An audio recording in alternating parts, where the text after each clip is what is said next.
مصر للإنتاج والتوزيع تقدم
سابقا في الأب الروحي. قريب هنبقوا في بيت واحد يعيشوا. ايه اللي وقفك في الشارع بتاع زين؟ هتستغفليني يا بنت؟ لساني بحبك يا عيش. إنسان يا زين. تتجوز عبد حميد بلاش يا عيش. سميتك زين عشان تبقى زينة اخواتك وكبيرهم وراجلهم. هو ده ابن العطارين اللي هيغير اسم البلد واسم العيلة كلها. انت طبعا عارف جزاء الخيانة ايه، بس اللي منعني عنك اللي ابوك عمله معايا. أنا اسمي عباس الرايق، أنا ما بصاحبش أي حد. سلام يا بهوات. زين هو اللي قعدني على كرسي العمودية وكلمته سيف على رقبتي، وده كان عهد مع ابونا. مفيش حد هيجي الظلم من مكاننا يا صبري. الجو ده بكره عشان فرح عائشه بنت المحمدي واخوك عبد الحميد قريب. اللي قتل اهو، لو عايزين اقتلوه ولو قادرين تسامحوه. وقفوه.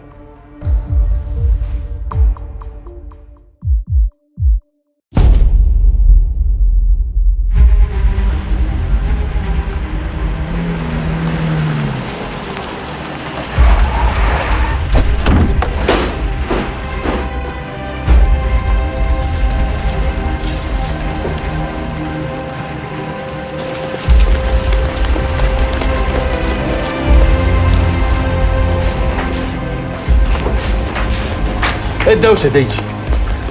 عاوز ايه فيك؟ جاي رجع حق لاصحابه. حق ايه اللي انت بتتكلم عنه دي؟ العمودية ارجعها لاصحابها، عيلتي. العموديه دخلت عيله العطارين ومش هتخرج منها الا مع خروج اخر نفس من اخر واحد فيك يا عيله العطارين. العمودية طلعت من بيت المحمدي وبعدين دخلت بيت العطارين غصب، عشان كده لازم ترجع تاني. ده انت اتجننت يا علي. فين الغفر؟ فين الرجاله؟ خلاص يا شيخ صبري، كلفوني كتير وكل واحد خد حقه. مش هتعدي بالساهل ابدا يا وفيق، مش هتعدي بالساهل. خلاص عدت يا شيخ صبري، هسيبك كام ساعة، يا اما ارجع عليك بره البيت يا هطردك بره البيت قدام الناس عاجز ومالكش حيلة. والبلد دي ما فيهاش حكومة ولا إيه؟ لا فيها حكومة وهي اللي جايباني. لا، الحكومه هي اللي جابت صبر العطار، يبقى هي اللي تمشي صبر العطار. يا خسارة يا شيخ صبري، بقيت عامل زي خيل الحكومة المريض مستني رصاصة الرحمة، بس يا ريت رصاصة الرحمة دي ما تكونش من سلاح دي. بالإذن يا شيخ صبري.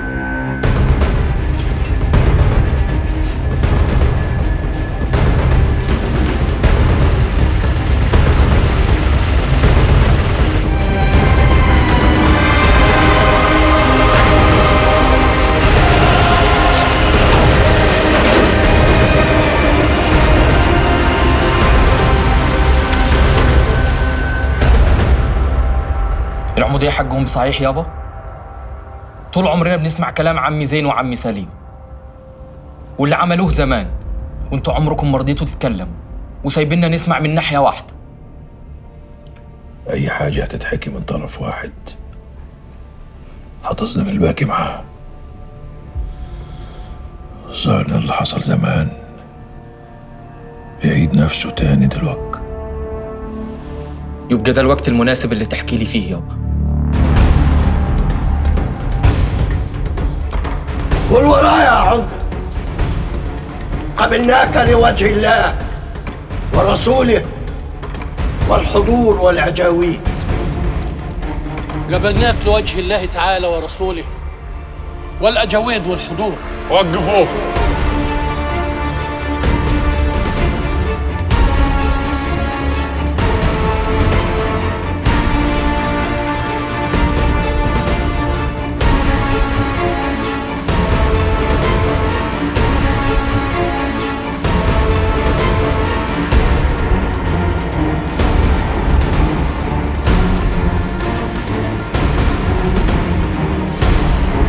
زين.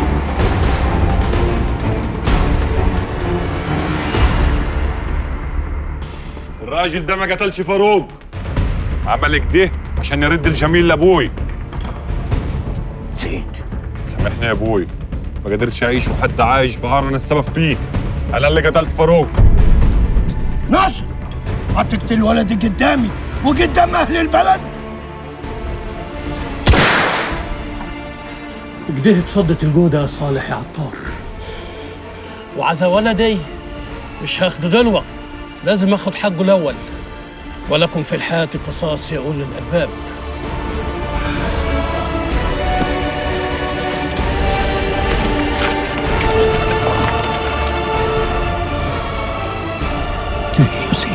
ليه؟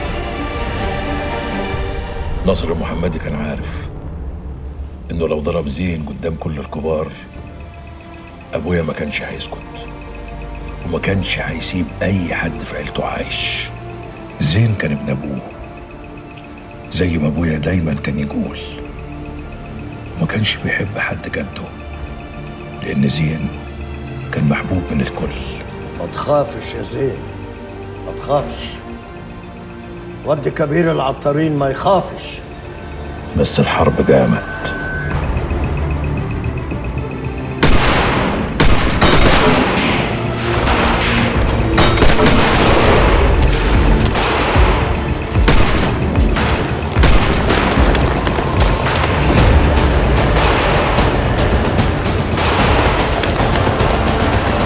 وكل محاولات الكبار للصلح ما جابتش النتيجة. خلاص يا حاج ناصر، لم الليلة بقى. مفيش حاجة اسمها خلاص. انتوا اهل يا حاج. مفيش حاجة اسمها أهل.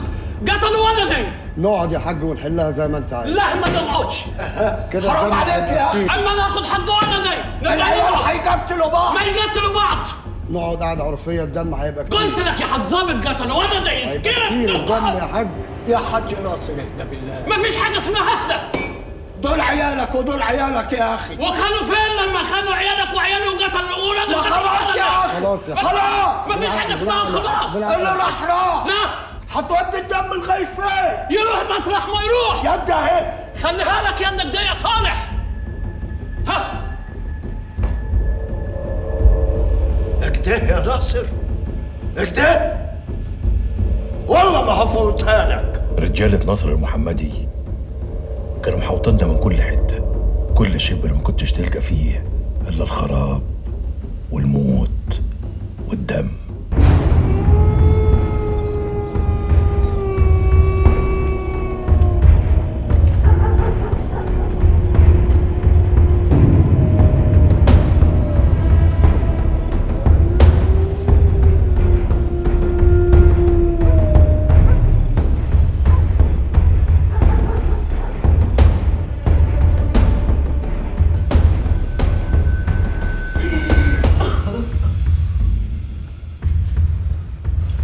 رايح فين؟ رايح اجيب دكتور لابوك. مش هينفع تطلع. انا مش هقعد زي النسوان اشوف ابوك بيموت قدام عينيا. هنتصرف ونجيب دكتور، بس اقعد انت. ما انت عارف من ساعة ما فيق الكلب قتل الدكتور اللي جه لابوك اخر مرة ومحدش راضي يجي. انا مش هسكت، راح اجيب دكتور وجاي. يبقى رجلك على رجلي.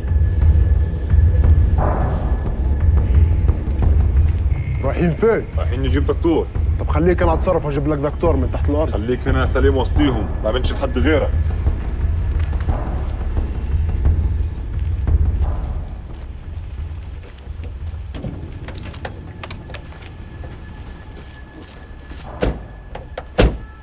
ونآمن لحد ازاي بعد ما كل رجالة ابويا باعوه لحساب ناصر المحمدي، واللي ما باعش اتقتل في مكانه.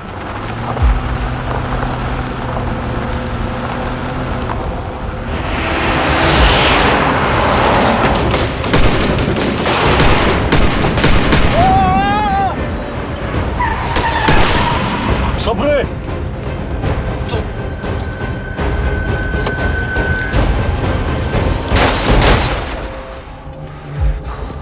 صبري صبري صبري.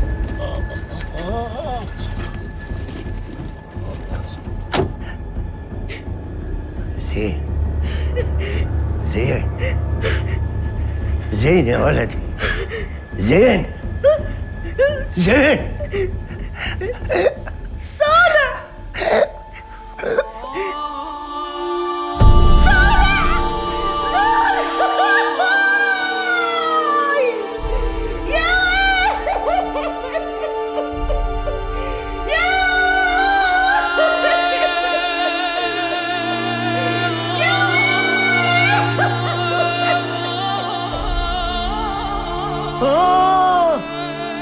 حاسس بحاجة؟ مش حاسس برجلي يا دكتور. سلامتك.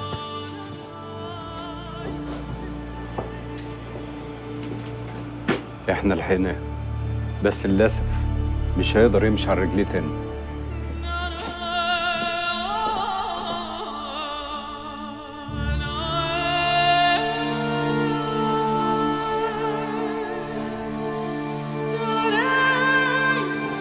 اللي جابك يا سليم؟ ابويا جرى له ايه؟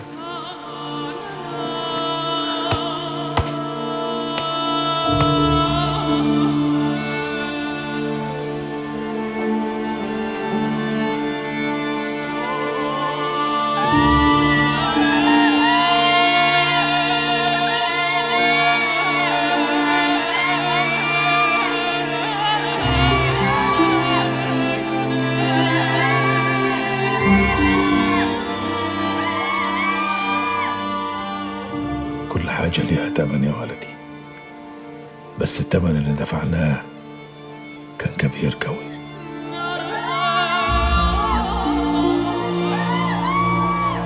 بقية في حياتك، بقية في حياتك، بقية في حياتك، بقية في حياتك.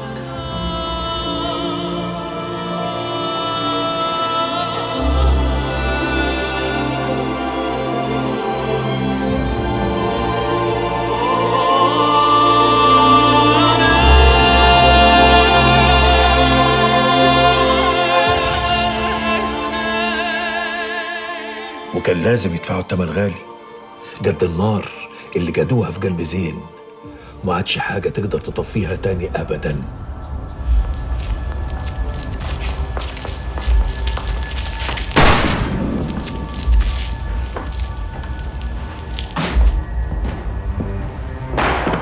لو جربت مني هقتلك. رجل اخويا اللي ما قدرش يمشي عليها قصاد حياة ابنك اللي راح. احمد ربنا اللي ما دفعتكش تمن موت ابوي واعتبرته قدر ربنا. لولا كده لا انت ولا عيلتك كلها هتكفي حياتها قصاده. انا صبرت كتير عليك يا نصر، خلاص خلصنا بكفايه ندم. من بكره العموديه خلاص بقت لصبري. مش هيحصل. ده اقل حاجه ممكن تدفعها لاخوي مكان كل خطوه كان ممكن يمشيها وانت حرمته منيها. على جثة يزيد. يبقى تموت يا ناصر يا محمد. بلاش قدام ولد الصغير، ودوا الواد ده في اي حته. تشاهد على روحك يا ناصر.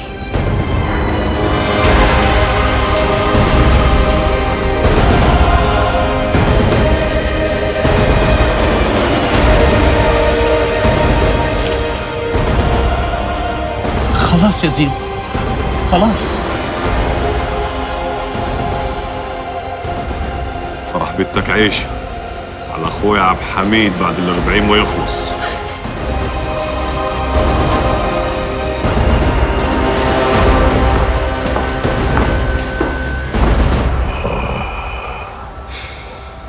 والكل مشي في سكة هو ما اختارهاش. الكل مشي في سكة هو ما اختارهاش.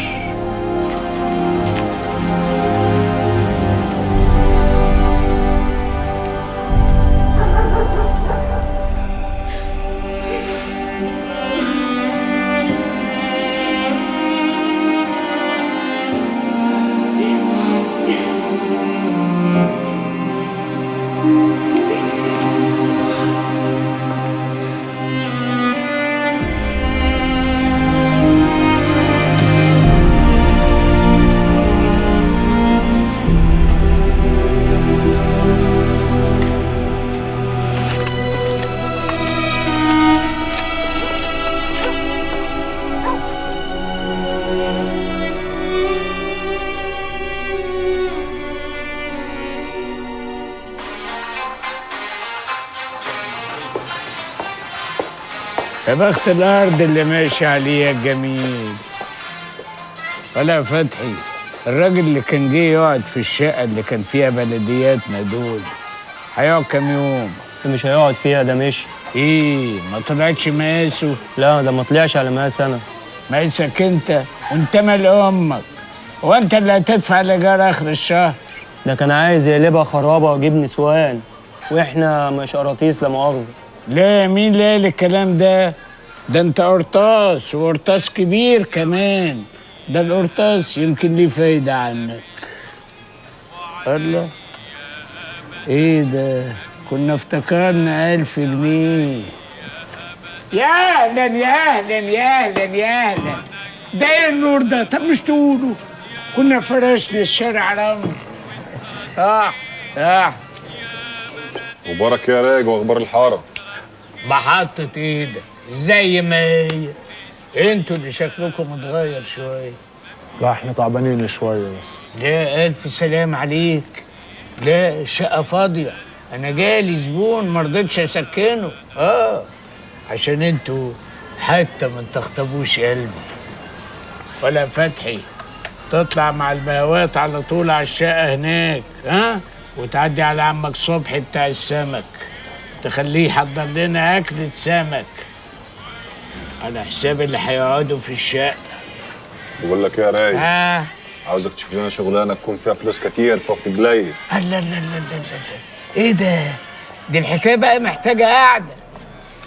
ولا فتحي هتعدي على عمك صبحي تقول له حضر اكلة السمك وتمنها على اصحاب الشقه. اهلا. ما قلت ليش يا زين؟ ايه حكايه الشغلانه اللي عاوزها من رايق دي؟ موضوع كبير يا سليم، بس لازم في وقت قليل يكون معانا فلوس كتير. فلوس؟ فلوس ايه دي يا زين؟ تسد بيها الدين. انت بتتكلم بالالغاز كده ليه يا زين؟ ما تقول في ايه؟ كله في وقته يا سليم. بقول لك ايه يا زين؟ احنا من الاول كان في بيناتنا اتفاق، فاكره ولا نسيه؟ فاكره يا سليم، الاتفاق اللي يخلي الرجاله ما تخسرش بعضيها. الفلوس ما تفرقش بيناتنا، نسواني بعيد عن نسوانك، ما فيش بيناتنا اسرار. وانا على اتفاق يا سليم، ما فيش حاجه اتغيرت ما بيننا يا ولد عمي. واد عمك واخوك وصاحبك الوحيد يا زين، ما تقول لي في ايه في قلبك مخبيه ومش راضي اشيله معاك؟ ابويا يا سليم، انت عارف قبل ما يموت قال لي انت كبير العيله، والعيله غرقانه لشتها في الدين. قصه كبيره دي، دخلوا تجاره وخسرت، ولازم نسد الدين والا سمعتنا هتكون في الارض. وانت كيف تخبي حاجه زي دي على عيلتك يا زين؟ ده سر ابويا يا سليم، محدش غيرك يعرفه. ابويا لما فكر يتجوز عيشه لعب حميد كان بيأمن ظهره. عشان كده جوزتهم يا زين؟ ملوش لازمه الكلام، الفلوس لازم نسدها. انا بلغت الديانه انها هسد الفلوس اول السنه، لازم نرجع الفلوس. هنرجعها يا زين، هنرجعها سوا. خدرات اللي عايزنا نشتغلوا فيها يا رايق. شايفني شبه الاشكال اللي تعرفها ولا ايه يا رايق؟ ماشي يا سليم ماشي، على كل حال انا عذرك. يمكن السمك اللي انت كلته ده طبق على المراوح عندك. ملناش في السكه الحرام. ومين قال انه حرام؟ ده نباتات لتوسيع الرقعة الزراعية. والله اللي بيتاجر في المخدرات ده المفروض يتكرم. ما هو هيتكرم ان شاء الله، ويلبس البدله الزرقاء ويترمي في السجن ولا حد هيعبره. يا اخي الملف الساعة دمار. الله اسمع، عشان يبقى الكلام على ميه بيضة، عايز تكسب كتير في وقت قليل، يا تشتغل يا في الحرام يا ضد الحكومة يا ورث. وانتوا لا مؤاخذة ورثكوا دين، يبقى لا نغضب الحكومة يا نغضب ربنا. أنا شايف إن إحنا نغضب الحكومة وبعدين نتوب. ولو مش عايزين تشتغلوا خالص في المخدرات يبقى نشوف لكم سكة تانية. انتوا برضو حتى ما تخطبوش قلبي. انا ما فهمش انت ايه اللي مخوفك؟ الراجل قال لك انه مظبط كل حاجه صح. ربنا يستر، بس خلي بالك انت طلبك ملوش غير الحل دي. اكيد في حلول كتير، اضمن وامن واجمل. انت مالك اتسمرت كده ليه في مكانك؟ يلا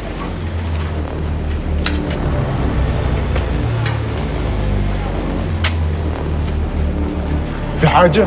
ده في حاجات. خير؟ أول حاجة لازم تعرفوها يا أخويا كده بالصلاة على النبي، إن الحارة دي كلها ليها أصول، وإن الغرب ليهم واجب الأصول عندنا. أنت حد داسلك على طرف؟ داسل أنا على طرف؟ ياض هو أنا هستنى لما شوية حرافيش زيكم يدوسوا أنا على طرف؟ أنتوا عمالين تلفوا في الحارة وكأنكم مولودين فيها، وأنا ما اتكلمتش. لكن توصل إن أنتوا ترفعوا عينيكم في ست الحارة يبقى طولوا على نفسكم يا رحمن الرحيم. لا انت ولا 10 زيك.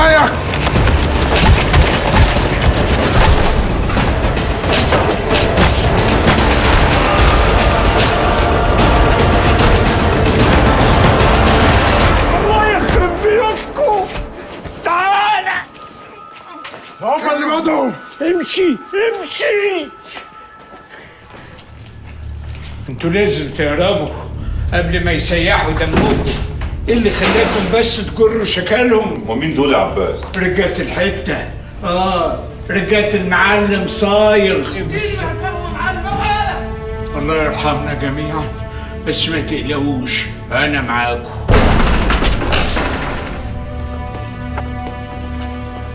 من العيال دول يا عباس؟ مش عيال ولا مؤاخذة، احنا رجالة. لا يا حبيبي الكلام ده في البطاقة. ثم قال لك ازاي بترد عليا كده وترد على المعلم قدامي؟ خلاص يا باشا.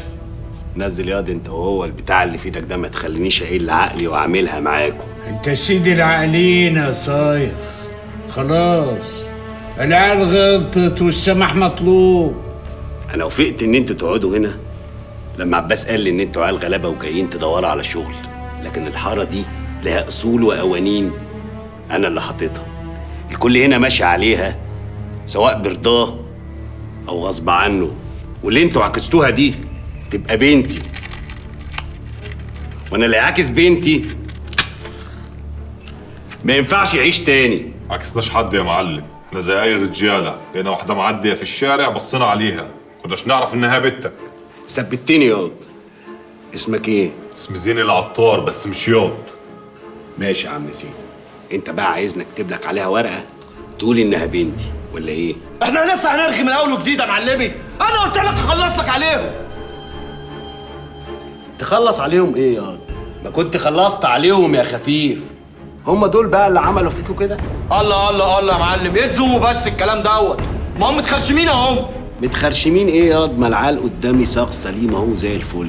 وبعدين يا رجاله ربنا بيسبب الاسباب، وشكل انا كده سبب ان انتوا هتعيشوا النهارده. حرام دمكم يسيل، بس كل حاجه لا مؤاخذه بتمنها. ولا ايه يا عباس؟ اللي تؤمر بيه يا معلم، اللي تؤمر بيه يتنفذ، وعلى رقبتهم كمان. خلاص يبقى يجوا يشتغلوا معايا. يشتغلوا معانا؟ يشتغلوا ايه يا معلم؟ ايه الكلام ده؟ خلص الكلام، هتقوم للمخزن يا عباس. اتفاهم هناك الكلام هيبقى احسن. يلا.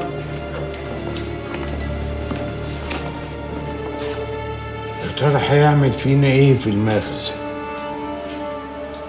تفهمنا يا رايق، مين الراجل ده؟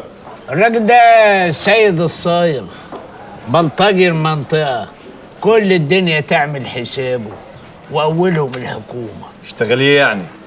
سيد الصايغ تاجر سلاح، بيشتغل مع واحد من أهم رجال الأعمال في البلد.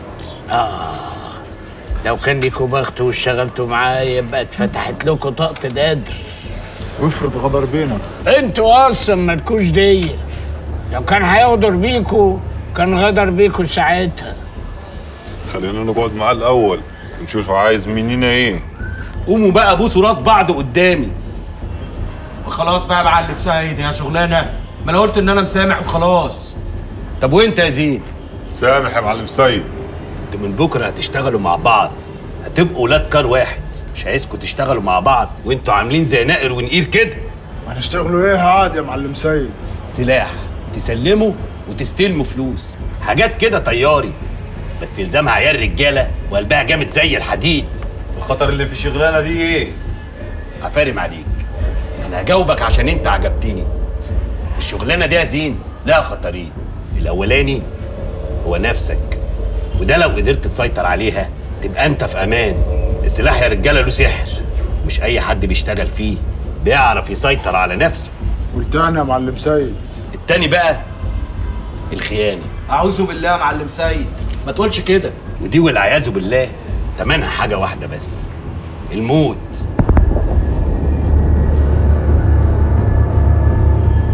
قلتوا ايه يا رجاله؟ احنا جاهزين يا معلم، بس اكيد عايزين نعرف حاجات كتير عن الشغلانه دي. حاجات كتير زي ايه يعني؟ الشغل اللي زي ده بيبقى عاوز تأمين عالي، عاوز اعرف مين بيأمن وكيف. تاخذنيش. العمر مش بعزقه. لا من النهاده انا عايزكم تطمنوا على الاخر. انتوا برضه شغالين معايا، انتوا رجالتي، وفي حاجات كتير هتفهموها في الشغلانه بس لما العجله تدور، وانا من ناحيتي هكون في ظهركم لحد ما عودكم يتسلب ويتشد. وكل حاجه عايزين تعرفوها هتعرفوها، بس كله باوانه، واحنا في ظهرك يا معلمي. يا حلو سطح يا حلو فل طلعت نفسي. كملي مشي. ده انت بايع عمرك بقى. عمر الشقي باقي. عايز مني ايه؟ بيقولوا الجار اللي عند جارته 3 حاجات. أول حاجة الابتسامة الحلوة ودي شفناها. تاني حاجة واجب الضيافة وده أخدناه. والتالتة يا خفيف؟ رقم تليفوني وده اللي معرفوش. انا اخر واحد قال لي الكلام ده قطعت صندالي البامبا ابو كعب. بس أنا غيرهم. 65 418. ايه ده ان شاء الله؟ رقم تليفوني. استناك تكلميني. انت زودتها قوي. 65 418.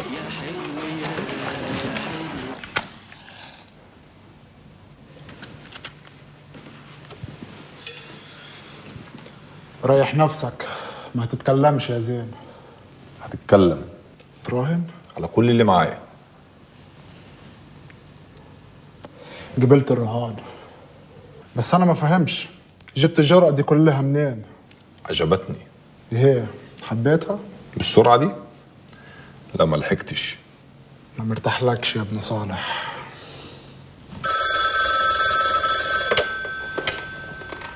كنت عارف انك هتتصلي. انا بتصل عشان اقول لك انك لو ما احترمتش نفسك انا هقول لابوي. انت اسمك ايه؟ هو انت ما تعرفش اسمي؟ لا ما حدش قالهولي. انت عاوز مني ايه يا جدع انت؟ اكدب لو قلت لك عارف انا عاوز منك ايه. بس انت فيكي حاجه شداني وعايز اتكلم معاكي. عاوز تقولي؟ عاوز اقول لك على اللي الدنيا عامله فيا وحاسس انك هتفهميني. وانا هسمعك ليه؟ لو ما كنتش عايزه تسمعيني ما كنتش اتصلتي. انا اسمي زين، زين العطار. قول يا زين اللي انت عاوزه. بس بسرعه قبل ما ابويا يرجع. انا اسمي هناء، هناء الصايغ. هناء؟ اسم جميل هناء. بصراحة ربنا انتوا في العملية الأخيرة مخمختوني، طلعتوا رجالة بصحيح. كله بتوجيهاتك يا معلم.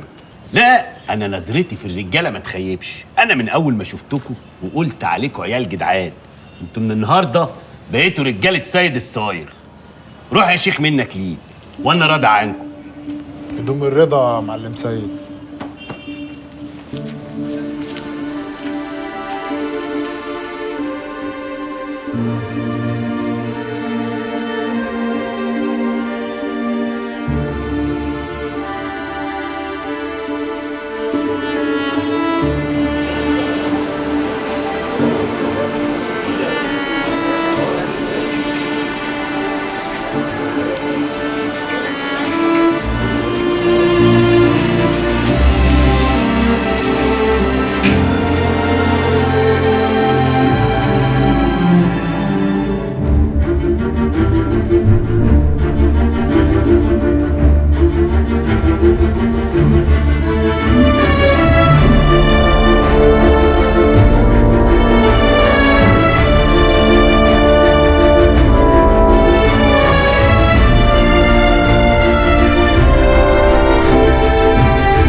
كل اللي جمعناه ده ما يجيبش نص الدين.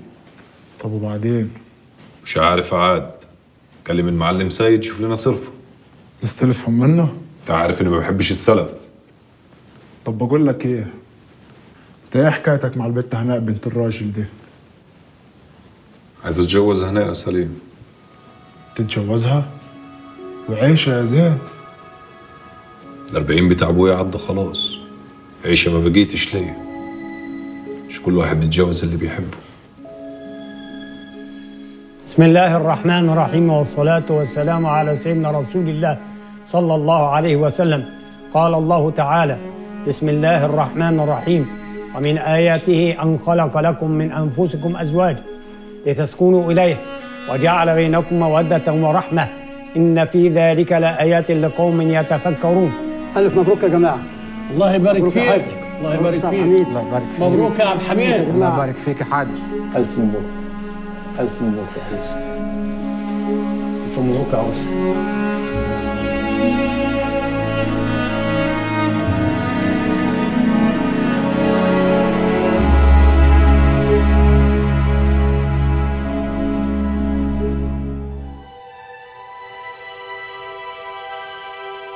بس محدش ناسي، مفيش حد عايز ينسى ابدا.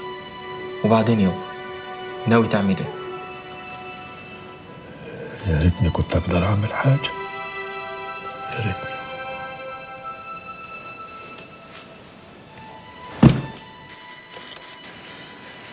كل حاجه ضاعت، كل حاجه ضاعت.